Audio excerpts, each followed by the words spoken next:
Les maths avec Monsieur Roll.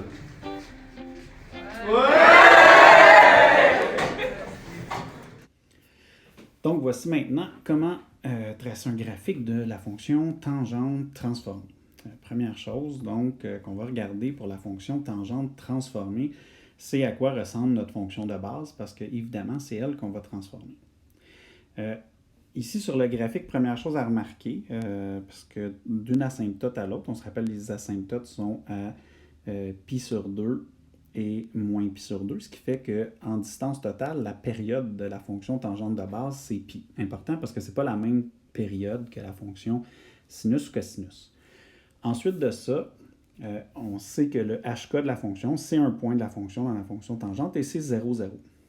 Deux choses importantes à remarquer dans la fonction tangente, parce que ça va nous aider beaucoup à faire le dessin, c'est ceci. C'est-à-dire que, c'est ceci. Ici, comme ça, donc si je m'en vais à 1/4, ça ne fait pas ce qu'on veut aujourd'hui. Comme ça et comme ça. Donc si je m'en vais à 1/4 de la période, c'est-à-dire si je divise en 4 cases, mettons, la période, on a les asymptotes 2 cases, le milieu, l'autre. Donc, on est à 1/4 de la période aux 2 points que j'ai mis là. Et ça veut dire que la fonction de base, elle monte et descend de 1 unité. La graduation ici, dans ce dessin-là, c'est 1/2. Donc, ça veut dire que la fonction, pour 1/4 de la période, va monter de 1 case. Et ces deux points-là, celui-là, je vais changer de couleur pour qu'on voit combien il faut, celui-là et celui-là, c'est deux points qui vont être importants pour transformer notre fonction parce que c'est des points qui, quand on va modifier le A et le B, ça va nous permettre d'aller placer ces points-là facilement. En fait, le B va soit étirer ou contracter horizontalement la fonction, ce qui fait que ça ne changera pas la proportion de la période. Ce qui est à 1/4 de ma période va rester à 1/4 de la période. Par contre, le A, donc si le A grossit ou rapetisse, ça va faire monter ou descendre ces points-là. Le B va faire une symétrie par contre. On remarque que si on avait un B négatif, la fonction ferait comme ceci. Et si j'avais un A négatif, ça ferait la même chose. C'est juste que quand le B négatif, c'est ce point-là qui s'en va comme ça. Donc ça sera un B négatif. Alors que si c'était un A négatif, c'est ce point-là qui s'en va ici. Et si on jumelle les deux, si on jumelle le A et le B négatif sur notre fonction, ce qui va arriver, c'est que la fonction fait deux symétries, donc une première comme ceci, disons avec le A négatif, et une deuxième comme ceci, donc elle revient par-dessus elle-même. Donc un A et un B négatif donnent le type de dessin qui est en rose, et soit le A ou soit le B négatif va donner une fonction qui est décroissante, par section évidemment, parce qu'il y a des asymptotes qui la séparent. Donc la fonction transformée qu'on a dessinée ici, d'une tangente, elle a la forme suivante. Okay? Ça veut dire qu'elle a la forme A tangente de B x moins h plus k, même chose qu'habituellement, donc A et B paramètres multiplicatifs, étirement, contraction verticale et horizontale, translation horizontale et translation verticale de la fonction. Et on va y aller par morceaux. Donc, premièrement, la période de la fonction transformée. La période de la fonction de base, c'est pi. Et le B agit inversement proportionnel, donc quand B est gros, va rapetisser la période, donc va diviser la période originale. Quand B est petit, divisé par une fraction, c'est l'équivalent de multiplier par l'inverse, donc va grossir la fonction. Ensuite de ça, le hk dans la fonction, il est important. Là, on fait des étapes, en fait, pour être capable de tracer un graphique. On s'entend donc, l'idée, c'est, avec le hk, on a le point milieu de la fonction, parce qu'ici, le hk, c'est 0, 0, donc le hk va être un point de la fonction. Une fois qu'on a le hk, on a aussi besoin de savoir sont où les asymptotes. Okay? Les asymptotes, en fait, par rapport au h, si on remarque ici, sont la période totale, c'est pi, et pour se rendre là, ça prend pi sur 2, donc c'est la moitié de la période. Ce qui veut dire que ici, mes deux asymptotes vont se situer par rapport au h une demi-période plus loin, donc p sur 2 plus loin, et p sur 2 avant, donc moins p sur 2, pour trouver les asymptotes. Une fois qu'on a ça, il faut savoir si la fonction est croissante ou décroissante. Et pour ça, on va regarder le signe de notre A et de notre B.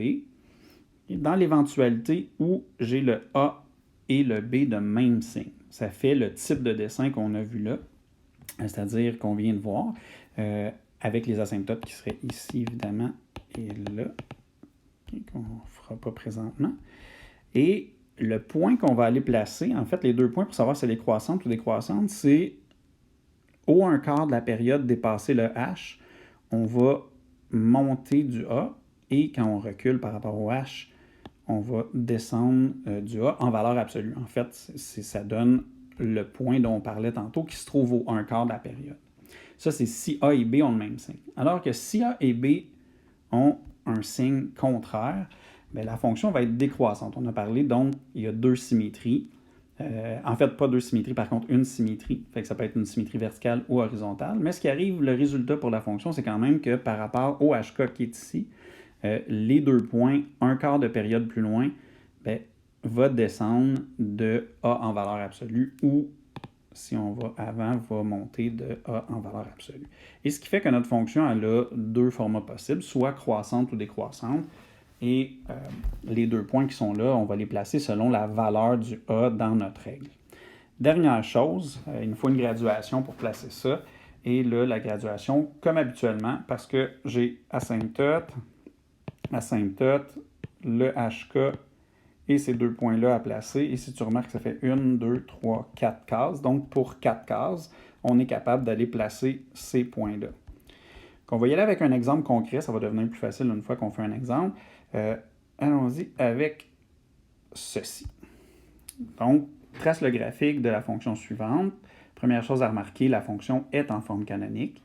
Donc, ça va nous simplifier la vie. Et je vais y aller avec les étapes pour donc, aller placer mes points. Premièrement, la période de cette fonction-là. On sait que la période de la fonction de base, c'est pi. Et là, ça va être pi divisé par 1/3. Donc, c'est pi sur la valeur absolue de b. Mon b est ici, il vaut 1/3. Et ça veut dire que je peux faire pi divisé par la valeur absolue de 1/3, ce qui donne 3 fois pi, ce qu'on multiplie par la fraction inverse. Donc là, je sais qu'entre deux asymptotes, il y aura 3 pi de long.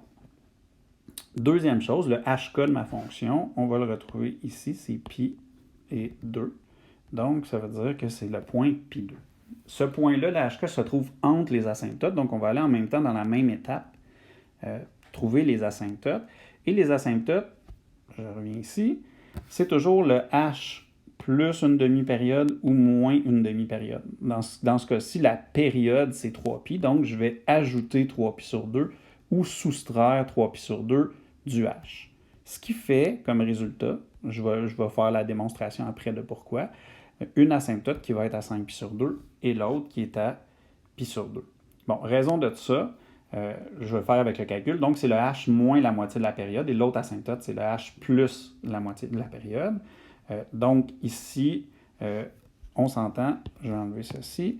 J'ai pi qui est mon H et je veux soustraire 3pi sur 2. Donc, pour le mettre au même dénominateur, bien, je fais fois 2 sur 2. Donc, ça fait 2pi sur 2. Autrement dit, pi, c'est la même chose que 2pi sur 2.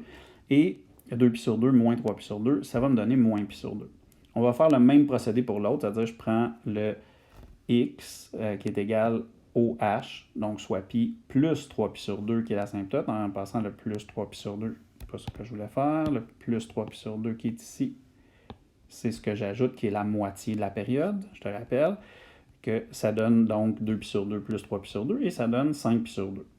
Et c'est les deux asymptotes qu'on a écrits, qui sont là. Oups, il manque le sur 2 ici. OK. Et deux dernières choses, bien, il faut aller regarder le signe. Donc ici, on a le signe du A et du B. Le A est négatif et le B est positif. On va revenir à la règle pour être certain. Le A est négatif et le B est positif. Donc, ça veut dire que ma fonction a subi une symétrie, ce qui fait qu'elle est décroissante comme j'ai placé présentement. Et par rapport au HK que j'ai mis en bleu ici, bien, je vais monter de la valeur absolue de A, comme une ligne imaginaire qui est là, et je vais descendre de la valeur absolue de A, et ce A-là, en valeur absolue, il vaut 2. Donc, ça veut dire que par rapport au HK, je vais monter et descendre mes points de 2. Quand je vais être au 1/4 de la période. C'est mal dessiné ici, donc le 1/4 de la période devrait être plus situé environ là, si on veut, et là. Là, présentement, les points roses, ils ont de l'air collés sur les asymptotes, c'est juste comme une esquisse. Et donc, j'ai ma graduation qui va être 3pi sur 4. Puis on va aller placer dans notre graphique, premièrement, le HK. En fait, tu vas voir dans ce graphique-là, j'ai fait un petit quelque chose de bizarre. C'est que là, notre graduation, c'est 3π sur 4. Je vais zoomer ici pour qu'on se comprenne. C'est 3π sur 4 qui est la graduation. Et 3π sur 4, ben, quand j'essaie de placer mon HK qui est pi, ben, ça me complique un peu la vie parce que pi n'est pas directement sur mes pas du plan cartésien. 3π sur 4, mais en fait, c'est 3 quarts pi. Donc, ça veut dire que quand j'arrive ici, j'ai fait 3 fois pi sur 4. Ça veut dire que si je divise cette case-là en 3 parties égales, ça fait 1 pi sur 4, 2 pi sur 4 et 3 pi sur 4. Ce qui fait que j'arrive à 4 pi sur 4, un tiers de case dépasser le 3 pi sur 4. Donc, pi, c'est bien 4 pi sur 4. Et c'est le premier point que je vais aller placer ici. Bon, là, c'est un peu comme dans les exemples précédemment qu'on a fait pour la fonction sin et cos. Bien, quand le point n'est pas précis sur une case, il faut calculer à partir de là. Parce que notre truc, étant donné que la graduation est aux 4 cases, bien, c'est beaucoup plus simple d'aller placer ces points-là en comptant les cases maintenant. Ça va respecter notre... en fait, à cause de notre graduation, ça va respecter paramètre B, paramètre A et les valeurs des points qu'on va placer. Là, les premières choses qu'on va aller placer par rapport à ce point-là, premièrement, c'est des points qui sont avant et après. Donc, un quart de période, étant donné qu'on a fait la graduation divisée par 4, c'est une case. Donc, une case avant. Je vais aller placer le point qui est ici.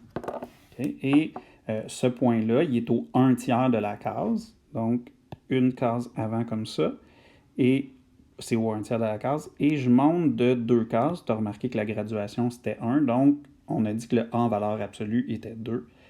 Donc, je vais monter de 2 cases. Et pour placer le prochain point, bien, je vais avancer d'une case et je vais avancer d'une case au 1 tiers de la case suivante et je vais descendre de 2 cases. Ensuite de ça, il me reste mes asymptotes à placer. Okay? Fait que la première asymptote, elle va se trouver ici, une case plus loin, donc au 1 tiers de la case. Et ça, c'est x est égal à 5 pi sur 2 parce qu'on l'a calculé juste ici. Je te rappelle qu'il y a un sur 2 là qui va disparaître à chaque fois. Je ne sais pas pourquoi, c'est comme si je l'avais enlevé. Mais c'est bien 5 pi sur 2. Et il va y avoir aussi celle qui est avant, donc à moins pi sur 2, comme on avait calculé. Une fois que ça c'est fait, tu vas remarquer que nos 3 points sont placés comme ça. Et là, il faut aller tracer notre courbe. Et la courbe, elle est décroissante.